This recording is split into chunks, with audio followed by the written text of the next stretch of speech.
Hello बच्चों, good morning. आज हम कक्षा 12 के भौतिक विज्ञान में पढ़ने वाले हैं आपका अगला चैप्टर, जिसका नाम है वैद्युत चालन। पांचों पाठ हम पढ़ने वाले हैं, जिसका नाम है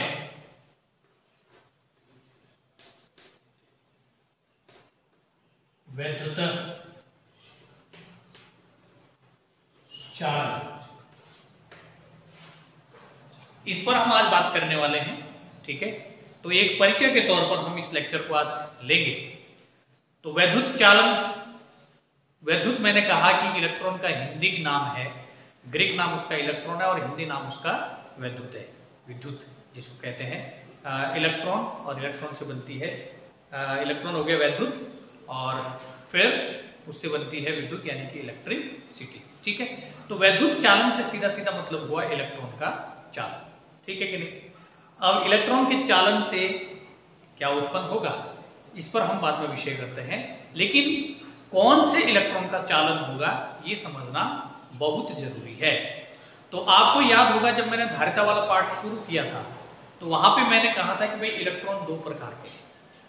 इलेक्ट्रॉन कितने प्रकार के हैं? दो प्रकार के हैं।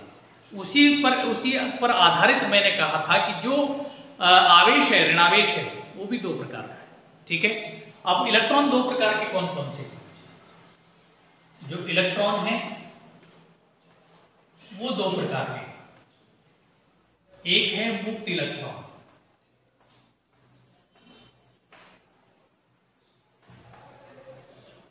और दूसरा है बद्ध इलेक्ट्रॉन, ठीक है। इसको हम कहते हैं फ्री इलेक्ट्रॉन और इसको हम कहते हैं बाउंड इलेक्ट्रॉन,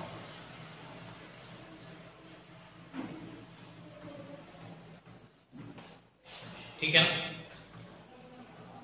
मुक्त इलेक्ट्रॉन क्या है और बद्ध इलेक्ट्रॉन क्या है, इस पर हमने चर्चा पहले भी की थी। मैं थोड़ा बहुत याद दिला दूं, ठीक है कि देखिए, मैंने दो उदाहरण वहां दिए थे, अभी भी दे रहा हूं। हमारे पास सोडियम है, इसका इलेक्ट्रॉनिक नंबर 11 है, सामान्य इलेक्ट्रॉनिक विन्यास 281। क्लोरीन है, इसका इलेक्ट्रॉनिक नंबर 17 है, 2, 8 और 7 इसका सामान्य इलेक्ट्रॉनिक विन्यास है। अब केमिस्ट्री में आपने पढ़ा है कि भाई प्रत्येक तत्व जो है अपना अष्टक को पूरा करना चाहता है, वो स्थायी विन्यास को पूरा प्राप्त होना चाहता है, वो स्थायी विन्यास जो है पाना चाहता है। तो उसके लिए या तो वो बाहर से इलेक्ट्रॉन लेता है या फिर अपने इलेक्ट्रॉन त्याग देता है। उसकी कंडीशंस होती हैं, उसकी परिस्थितियां होती हैं। जैसे इसमें हम देखें तो इसकी पहली दो कक्षाएं जो है पूर्ण है, यानी कि इसका अष्टक यहां तक पूरा है। अब इसको अंतिम कक्षा में अष्टक प्राप्त करने के लिए काफी बाहर से इलेक्ट्रॉन की आवश्यकता है। लगभग इसको जो है बाहर से 7 ले लें, जो कि इम्पॉसिबल है कि इसको कोई नहीं लेगा, ठीक है। ये असंभव है कि इसको 7 इलेक्ट्रॉन बाहर से नहीं मिलेंगे। तो ये यही चाहेगा कि ये जो इसका एक इलेक्ट्रॉन है ये कहीं ना कहीं साझेदारी करे, ठीक है कि नहीं, और ये भी स्थायी विन्यास को प्राप्त हो जाए, ठीक है कि नहीं। अब ये जो ये इसका एक इलेक्ट्रॉन है, इसके नाभिकीय आकर्षण ने लगभग इसको मुक्त रखा हुआ। कैसे? ये नाभिक है, पहली कक्षा में 2 इलेक्ट्रॉन है, दूसरी में 8 है,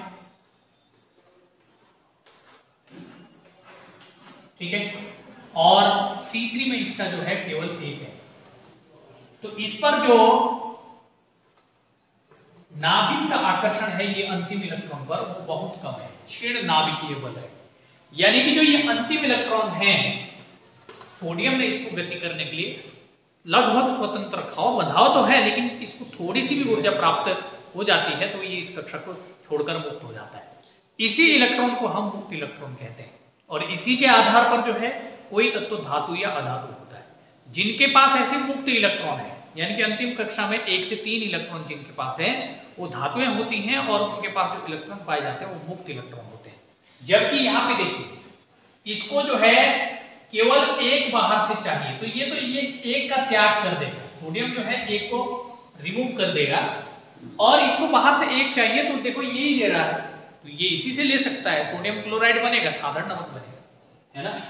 तो ये एक इलेक्ट्रॉन जो है बाहर से ग्रहण करता है, जबकि इसके जो ये 7 इलेक्ट्रॉन हैं ये नाभिक को छोड़कर नहीं जा सकते हैं। प्लस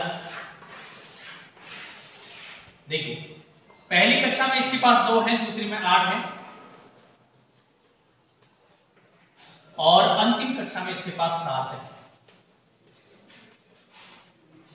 इन पर जो नाभिक का आकर्षण है वो 7 गुना है इसकी अपेक्षा।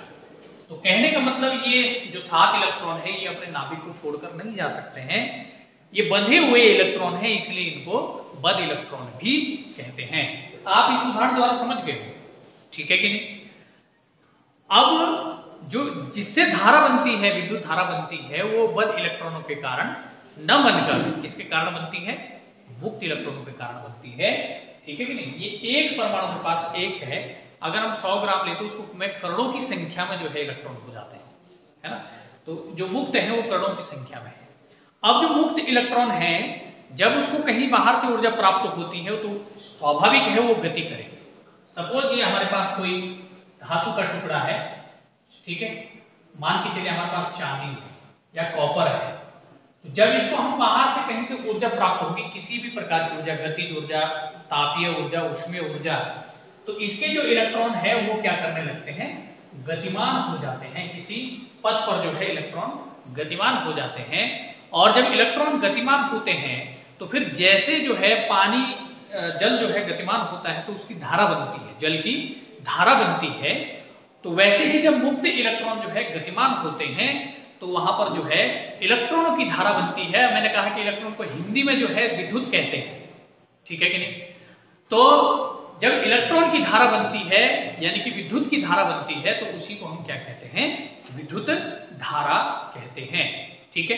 तो एक बात क्लियर हो गई, कौन सी बात, कि धारा जो है केवल मुक्त इलेक्ट्रॉन के कारण ही बहती है, ठीक है कि नहीं।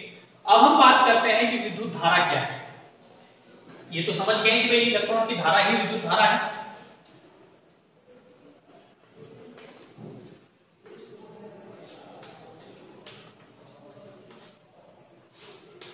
इलेक्ट्रिक करंट जिसको कहते हैं विद्युत धारा, तो आवेश प्रवाहित हो रहा है, लेकिन हम क्या करते हैं कि उसको समय के सापेक्ष देखते हैं कि भाई 1 सेकंड में कितना हो रहा है, 1 मिनट में कितना हो रहा है, 1 घंटे में कितना हो रहा है, 2 घंटे में कितना हो रहा है।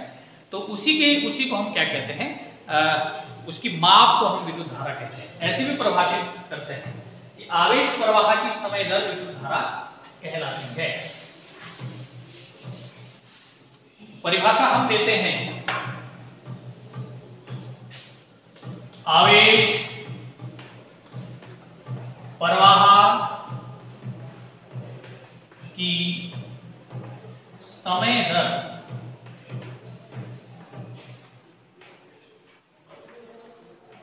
विद्युत धारा कहलाती है। छोटी सी परिभाषा है, इसे I से प्रदर्शित करते हैं।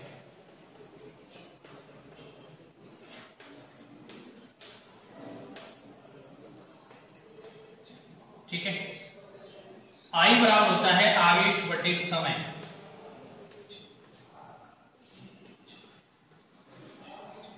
यानी कि I बराबर Q/T। ठीक है कि अब इसका मात्रक क्या होगा,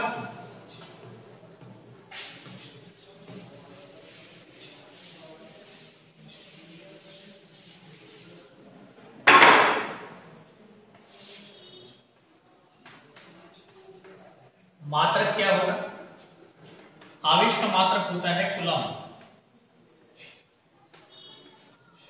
समय का मात्रक होता है सेकंड। तो इसको हम ऐसे लिख सकते हैं, कूलम पर सेकंड। इसको यहां पर जो है धारिता का भ्रम न पालें, क्यू का मतलब मैं मतलब रख रहा हूं यहां पे कूलम से, और एस मतलब सेकंड, और इसे ही एम्पियर कहते हैं, इसे एम्पियर कहते हैं, तथा कैपिटल ए से निरूपित करते हैं, निरूपित करते हैं। ठीक है, तो धारा का मात्रक कूलाम पर सेकंड है, उसका नाम एम्पियर है, यानी कि जो 1 एम्पियर है वो कूलाम पर सेकंड के बराबर है। ठीक है कि नहीं? अब बीमा क्या होगी? विद्युत धारा को अपने आप में एक मूल राशि माना गया है। ठीक है कि नहीं? तो इसकी बीमा है कैपिटल ए। अब हम बात करते हैं कि विद्युत धारा की क्या दिशा होती है। बिल्कुल होती है। विद्युत धारा धनावेश से ऋणावेश की ओर दिष्ट होती है, धनावेश से ऋणावेश की ओर दिशा इसकी होती है। ये बात नोट करेंगे, बहुत इंपॉर्टेंट बात कह रहा हूं। विद्युत धारा की दिशा धनावेश से ऋणावेश की ओर होती है, लेकिन यह एक अदिश राशि है, सदिश नहीं है। सदिश की परिभाषा आपने कक्षा 11 में पढ़ी होगी। सदिश की परिभाषा है कि ऐसी राशियां जिन्हें ज्ञात करने के लिए परिमाण और दिशा दोनों की आवश्यकता हो, परंतु वे सदिशों के योग गुणधर्म का पालन करती हों, उसे सदिश कहते हैं। तो इसकी दिशा भी है, परिमाण भी है, लेकिन जो धारा है वो सदिशों के सदिश योग गुणधर्म का पालन नहीं करती है, इसलिए विद्युत धारा एक अदिश राशि है। ठीक है कि नहीं? तो ये बात क्लियर हो गई है कि धारा जो है सदिश ना होकर अदिश है। क्यों? क्योंकि ये सदिशों के योग गुणधर्म का पालन नहीं करती, जबकि इसकी दिशा प्लस से माइनस की ओर होती है।